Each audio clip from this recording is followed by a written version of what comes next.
Duvar sarmaşığının gördüğünüz gibi bu yavaş yavaş meyveye dönmüş, sonra iri meyveci, yani iri dediysem mercimek büyüklüğünde diyelim. Hedera helix, yani duvar sarmaşığının kullanılan kısmı yapraklarıdır. Yapraklarının ekstraktı kullanılır. Damıtılarak elde edilen destilasyonla ekstraktı. Evet, ne için kullanılır? Akut bronşit, kronik bronşite karşı.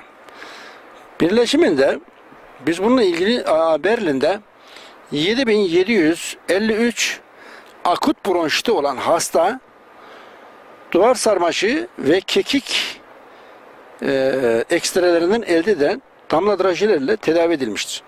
Biz bununla ilgili çok güzel bir formül geliştirdik. Birleşiminde kekik ekstraktı, ıtır ekstraktı ve duvar sarmaşığı ekstraktı gibi 19 çeşit bitkiden oluşan 2 ıtır forte ve kekik forte geliştirdik. Itır forte, kekik forte.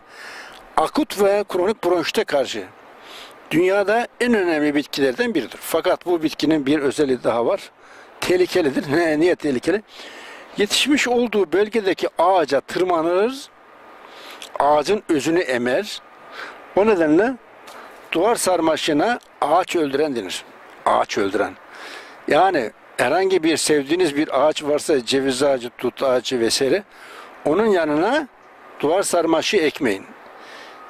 Yani sevdiğiniz bir bitkinin, ağacın yanına duvar sarmaşığı ekerseniz yavaş yavaş onu boğar, özünü emer, hem boğar, sıkar bitki, hem de özünü emerek yok eder, öldürür. Duvar sarmaşığı akciğer için çok çok önemli. Bronşit, öksürük gibi rahatsızlarda, kramplı rahatsızlarda ideal, herhangi bir etkisi yok. Fakat genellikle duvar sarmaşığı ekstraktı, kekik, Afrika ıtırı gibi bitki ekstraklarıyla çok özel bir formül geliştirdik biz. Afrika ıtırı, yani ıtır forte ve kekik forte.